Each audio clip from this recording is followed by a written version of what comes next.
श्रावण महिना आला की सर्वजण श्रावण महिन्यामध्ये 16 सोमवाराचं व्रत करतात.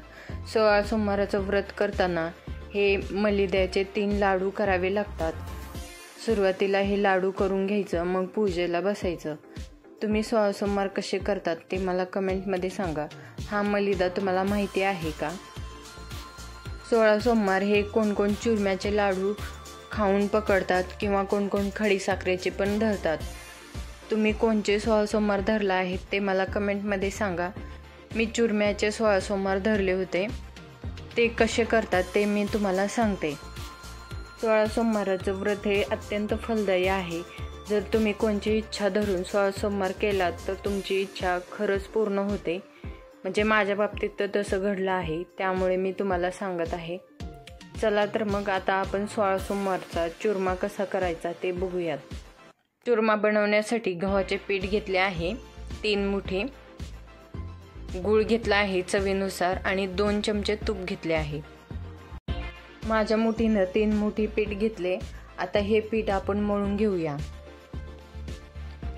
पीठ लगेच मळून लगेच त्याचे 3 चपात्या करून घ्यायच्या. पीठ या प्रकारे मळून घ्यायचं. आपण जसं चपात्याला एकदम मऊसूत असं पीठ मळतो तसं पीठ मळायचं नाही. तुम्हाला व्हिडिओमध्ये दाखवले आहे त्याप्रमाणे पीठ मळून घ्या. थोडंसं घट्टच पीठ राहिलं तरी चालेल. अशा प्रकारे पीठ मळलं तरी चालतं. पटकन चुरमा होतो.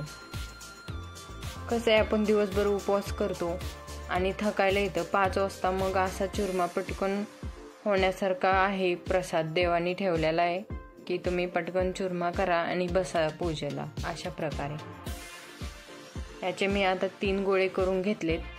हे 3 गोळे पटपट लाटून घेते. आणि चुरमा करताना पोळपाट, बेलणं, आपण जो थाळा घेणार आहे ते सगळं स्वच्छ करून घ्यायचं. आणि त्याच्या आधी आपण आंघोळ करून घ्यायची आणि नवीन कपडेच घालायचे. म्हणजे सोहळ्यामध्ये हा चुरमा करून घ्यायचा. तुम्ही बघू शकता माझी चपाती कशी लाटली आहे. मी त्या प्रकारे 3 चपात्या लाटून घ्यायच्या. हा चुरमा सोहळ्यामध्ये करून घ्यायचा आणि सोहळ्यातच साईडला ठेवायचा. कुणाला हात लावू द्यायचा नाही ना. खाली आपण लाटताना कपडा घेतो तो कपडा पण घ्यायचा नाही पोळपाटाच्या खाली. तुम्ही बघू शकता आता मी कसं भाजून घेते. नॉर्मल चपाती जशी भाजतो तशी चपाती भाजून घ्यायची. फक्त ही चुरम्याची चपाती जास्त कडक करून घ्यायची नाही. 16 सोमवाराचं व्रत हे खूप कडक आहे, पण आपण मनाभावापासून श्रद्धेनं जर हे व्रत केलं तर आपल्याला त्याचं काहीच वाटत नाही आणि असा सोमवार कधी गेला ते कळणार पण नाही. अशा प्रकारे सर्व 3 पण चपात्या भाजून घ्यायच्या.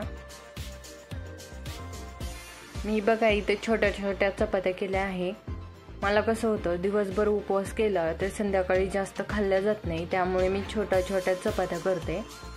जर तुम्हाला जर जात असेल ना तर थोडीशी मोठी धरायची आणि 3 मुठी धरून मोठ्या घ्यायचं पीठ.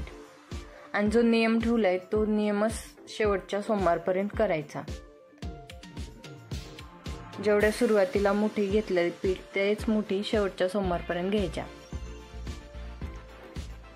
आणि जेवढे 3 भाग केलेत त्यातला 1 भाग देवाला ठेवावा लागतो, 1 भाग गाईला द्यावा लागतो आणि 1 भाग आपण खायचा. मग आपण पूर्णपणे खावं लागतो, त्यामुळे आपल्या भुकेच्या हिशोबानेच करा. आता ह्या 3 चपात्या एकदम गरम गरम आहेत. असे सुरुवातीला तुकडे करून घ्यायचे, तर हाताला खूप पोळतं. आणि त्यावर तूप टाकायचं लवकर, म्हणजे तूप टाकलं ना हाताला जास्त पोळणार नाही. आता मी सुरुवातीला 1 चमचा तूप टाकून घेते आणि थोडं चपाती अशी मिक्स करून घेते. खूप गरम आहे. आता त्यावर आपण गूळ टाकून घेऊ. गूळ हा तुमच्या चवीनुसार टाकू शकता. मी 1 वाटी गूळ घेतलाय, छोटी वाटी. जास्त गोड आवडत असेल तर थोडासा जास्त पण गूळ टाकू शकता. आणि असा मस्त चुरमा करून घ्यायचा.